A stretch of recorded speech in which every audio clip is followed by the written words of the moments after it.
Começa agora o programa do Superior Tribunal de Justiça. Olá, seja muito bem-vindo. Eu sou Damares Bubans e o STJ Notícias está no ar. Justiça Federal de Sergipe vai decidir os casos urgentes sobre o vazamento de óleo em praia do litoral do Nordeste. O presidente do Superior Tribunal de Justiça entrega projeto de criação do TRF6 ao presidente da Câmara dos Deputados.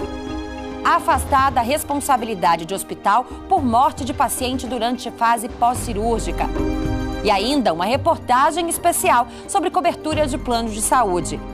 O STJ Notícias começa agora.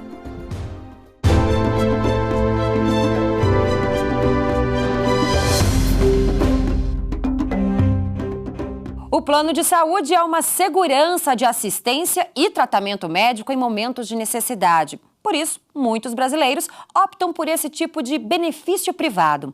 Mas nem todos os procedimentos e tratamentos são previstos na lista de cobertura da Agência Nacional de Saúde Suplementar.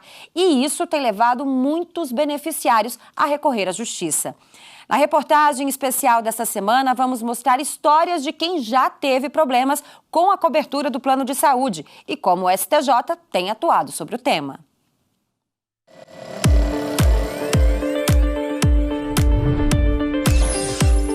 Eles me ligaram dizendo que a cirurgia não seria coberta pelo motivo de não estar no rol da ANS. E aí eu entrei em desespero, né? Meu medo maior é justamente esse, a negativa do plano de saúde. Se está no rol, tem que ser coberto. Não está no rol, não tem que ser coberto. Se você for benevolente e passar a atender tudo o que se pede, não vai existir plano de saúde. Eles acabam. Porque não há recurso. De um lado, pacientes que necessitam de tratamentos não previstos nos contratos de plano de saúde. De outro, operadoras que se negam a cobrir procedimentos não listados pela Agência Nacional de Saúde Suplementar, reguladora do serviço. Em 2018, Luciene vivia o sonho da segunda gravidez.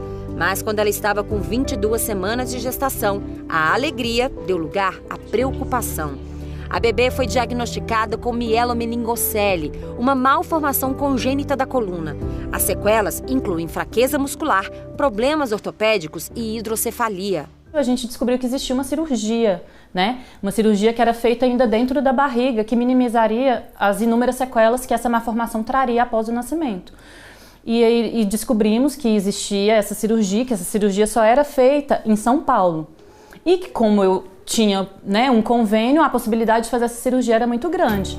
Luciene saiu de Brasília, onde mora, com destino a São Paulo.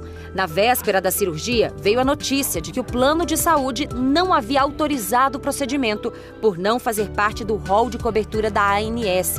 O custo da cirurgia particular era de quase R$200 mil.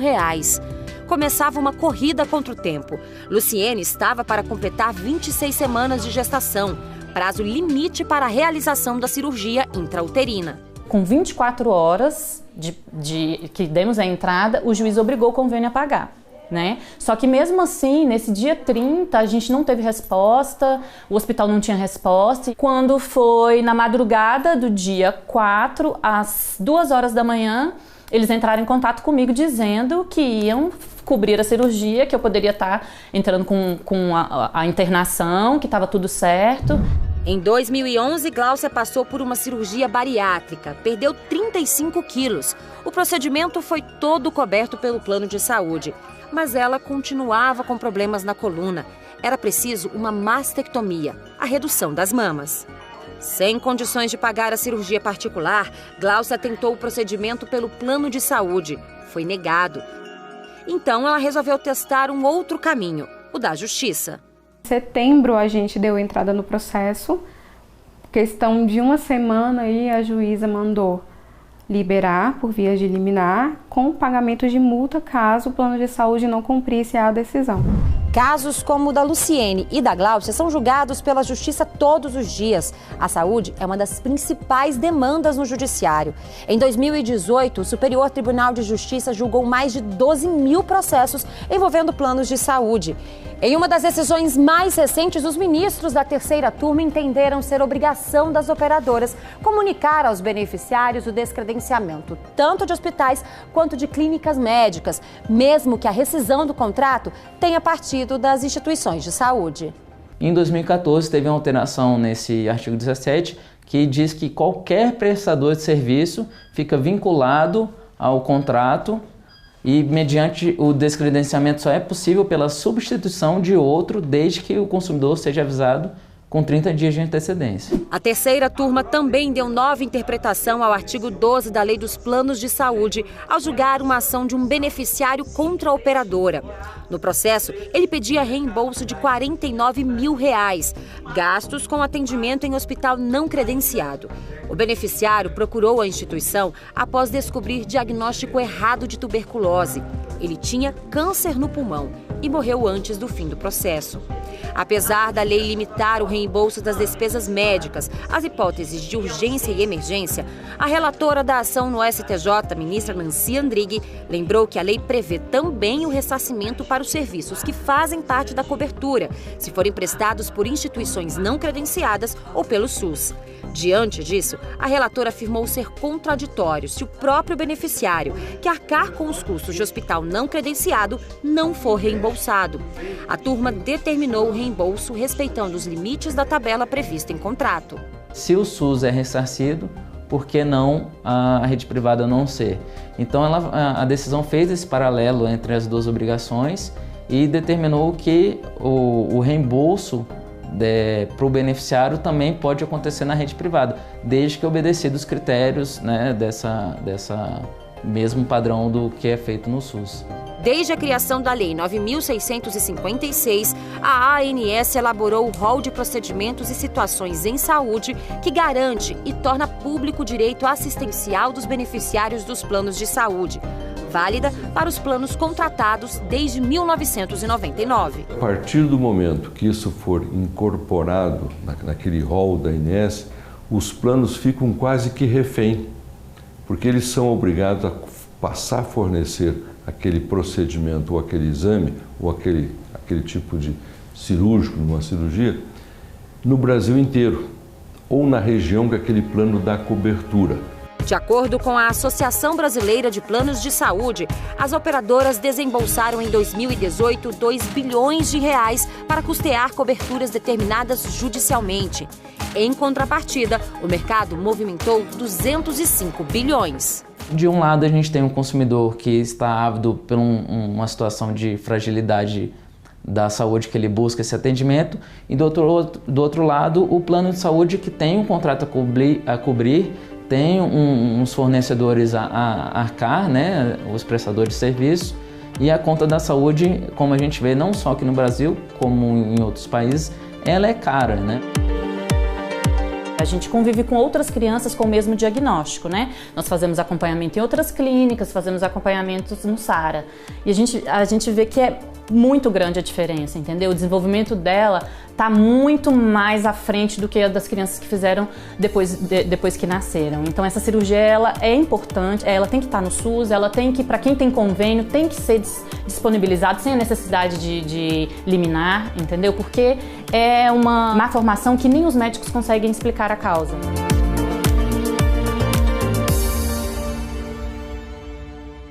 Depois do intervalo, você vai ver.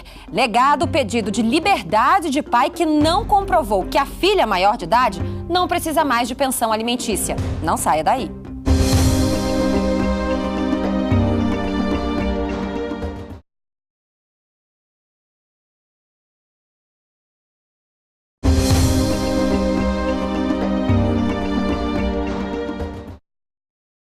O STJ Notícias está de volta. É hora do Giro de Notícias. Nós vamos saber agora os principais destaques da semana no STJ com a nossa equipe de reportagem. Vamos começar com a decisão da primeira turma que condenou a União a pagar indenização para ex-militares torturados durante a ditadura. Quem traz as informações pra gente é a repórter Jéssica Castro. Jéssica? Damares, a União foi condenada a pagar R$30 mil de indenização por danos morais para 2 ex-militares que foram expulsos, perseguidos, presos e torturados no período da ditadura militar. Eles foram expulsos por militância contra o regime da época e por participarem de guerrilha. Ainda vão ser acrescentados ao valor da indenização juros e correção monetária desde a data em que os fatos ocorreram. As duas primeiras instâncias entenderam que a pretensão dos ex-militares já estaria prescrita e, por isso, foi afastada a existência de danos morais. No STJ, os ex-militares afirmaram que o direito em questão é imprescritível e que o sofrimento que passaram é fato notório. Argumentaram ainda que a indenização referente à lei de anistia política tem caráter material, o que não afasta a possibilidade de condenação por danos morais. O relator, ministro Sérgio Cuquina, aceitou o recurso, ressaltando que ficou evidente a ocorrência de situação que configura danos morais. Para o ministro, os argumentos apresentados pela Corte de Origem para afastar a condenação da União estão em confronto com a compreensão do STJ sobre o tema. Obrigada, Jéssica. E o ministro Og Fernandes, em decisão monocrática, entendeu ser ilegal cobrar de aplicativo taxa por uso de ruas e avenidas. Mais detalhes do caso com a repórter Samantha Peçanha. Samantha? Damares, é que desde 2017 o Distrito Federal, com base em uma lei distrital, fazia a cobrança sobre as corridas no 99, tendo como justificativo o uso de bens públicos, como as ruas, para o exercício da atividade remunerada de transporte. O valor cobrado equivale a 1% de cada viagem realizada pelo aplicativo. A empresa 99 Tecnologia Limitada entrou com mandado de segurança e o Tribunal de Justiça do Distrito Federal entendeu ser ilegal cobrar da empresa o uso normal de bem público, uma vez que não há individualização do bem utilizado nem restrição de acesso da coletividade ao uso. No STJ, o relator do caso, o ministro Og Fernandes, concordou com o tribunal local, que entendeu que os motoristas credenciados pela 99 usam as vias como qualquer outro cidadão. Para o ministro, reformar tal conclusão demandaria reexame de provas, o que não pode ser feito pela Corte, de acordo com a súmula 7 do STJ. Volto com você, Damares. Tá certo, muito obrigada, Samantha. E o STJ restabeleceu o regime semiaberto para Alexandre Nardoni, condenado pela morte da filha Isabela, de 5 anos. Quem explica pra gente é o repórter Jesus Mosquera. Damares, o ministro Ribeiro Dantas concedeu liminar em habeas corpus para restabelecer decisão da primeira vara de execução criminal de Taubaté, em São Paulo. O juiz havia autorizado a progressão para o regime semiaberto porque Alexandre Nardoni cumpriu 2/5 da pena, teve bom comportamento na prisão e foi bem avaliado em um exame psicológico e psiquiátrico. Mas o Tribunal de Justiça de São Paulo cassou essa decisão a pedido do Ministério Público por considerar o exame insuficiente e exigiu um exame complementar. Por isso, a defesa entrou com habeas corpus aqui no Superior Tribunal de Justiça. O ministro Ribeiro Dantas concluiu que o exame já realizado é suficiente para Alexandre Nardoni alcançar o semiaberto. A liminar é válida até o julgamento definitivo do habeas corpus pela 5ª turma do STJ. Muito obrigada, Jesus. Obrigada a todos. Eu vejo vocês no Giro da próxima semana. Para saber mais detalhes destas decisões, é só acessar o site do STJ. O endereço é este que está aí na sua tela. Em decisão liminar, foi suspensa a tramitação dos processos relativos ao vazamento de petróleo nas praias do Nordeste. Também ficou determinada a competência da primeira vara federal de Sergipe, onde foi proposta a primeira ação civil pública sobre o desastre ambiental para decidir sobre eventuais pedidos de urgência. A suspensão dos processos vale até o STJ julgar o conflito de competência. Com a decisão do ministro Francisco Falcão, as ações que foram iniciadas pelo Ministério Público Federal na Justiça Federal de Alagoas, Pernambuco e da Bahia, relacionadas às manchas de óleo, deverão ser remetidas à Vara Federal de Sergipe, que poderá rever eventuais decisões liminares proferidas pelos juízos originários. Segundo a União, Todas as ações propostas pelo Ministério Público Federal pedem praticamente a mesma coisa: que o governo federal e o IBAMA tomem medidas para conter e recolher o material poluente com foco na proteção de áreas sensíveis. Para evitar decisões judiciais conflitantes, a União pediu a reunião das ações atuais e futuras na Seção Judiciária Federal de Sergipe. As primeiras manchas de óleo apareceram nas praias nordestinas no dia 2 de setembro. Desde então, órgãos do governo vêm realizando diversas ações para amenizar o dano. Depois de uma investigação, a Polícia Federal descobriu o principal suspeito pelo vazamento. Seria um navio grego que passou próximo ao litoral brasileiro carregado de óleo venezuelano. A embarcação foi a única a navegar com petróleo pela região onde a mancha começou a se espalhar. Ao aceitar o pedido da União, o ministro Francisco Falcão afirmou que, neste momento, é elevado o risco de serem praticados atos e medidas divergentes, tanto no âmbito judicial quanto em nível administrativo, gerando efeitos que podem até mesmo impedir a presença da União e do IBAMA em audiências, o que retardaria a adoção de procedimentos preventivos e reativos. A suspensão dos processos vale até o STJ julgar o conflito de competência. Foi suspensa a ação penal que envolve a filha de Paulo Preto, ex-diretor da Estatal Paulista de Desenvolvimento Rodoviário, a DERSA. Entenda o caso na reportagem de Jéssica Castro. A filha de Paulo Vieira de Souza, conhecido como Paulo Preto, é acusada de peculato e formação de quadrilha. De acordo com o processo, Tatiana de Souza Cremonini e o pai desviaram mais de 7 milhões de recursos públicos entre os anos de 2009 e 2012. O Ministério Público Federal aponta que os crimes teriam relação com o programa de reassentamento de empreendimentos imobiliários em São Paulo. E os desvios eram feitos por meio de pagamentos indevidos a supostos moradores afetados pelas obras viárias.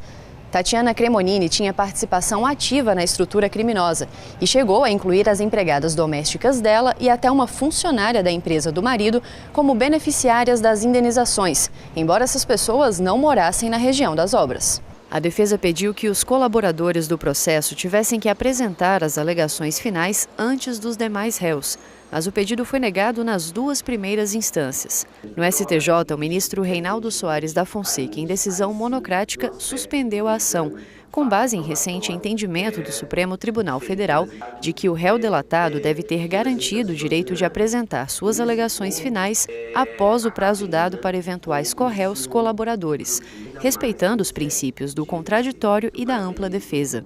O mérito do habeas corpus ainda vai ser julgado pela 5ª turma.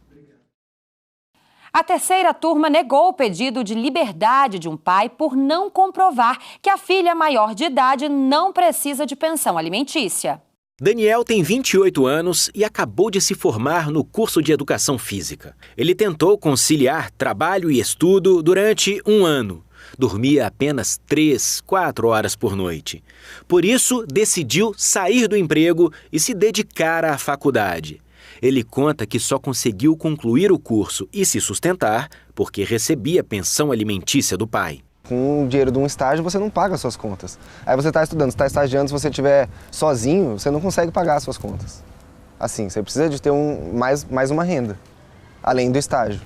E aí que a pensão ajudou bastante. A lei determina que o pagamento de pensão alimentícia é obrigatório até os 24 anos se o filho estiver estudando. Quem não cumpre essa obrigação pode ser preso, ter os bens penhorados ou o nome negativado. Em Minas Gerais, um homem foi preso depois que atrasou o pagamento da pensão da filha maior de idade. O pai entrou com pedido de liberdade no STJ e alegou que a jovem poderia arcar com o próprio sustento porque tem mais de 18 anos. Ele disse também que não tem capacidade financeira de pagar a dívida e que, se permanecesse preso, os outros filhos, menores de idade, ficariam na miséria. Ao analisar o caso, o relator, ministro Moura Ribeiro, explicou que o cancelamento da pensão alimentícia de filho que atingiu a maioridade está sujeito à decisão judicial mediante contraditório.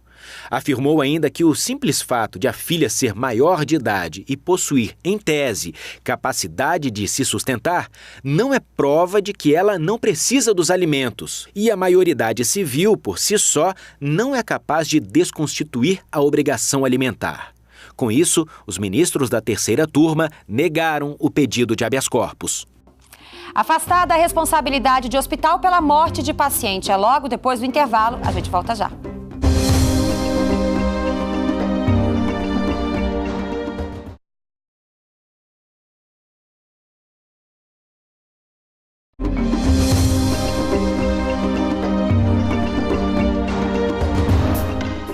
O STJ Notícias está de volta.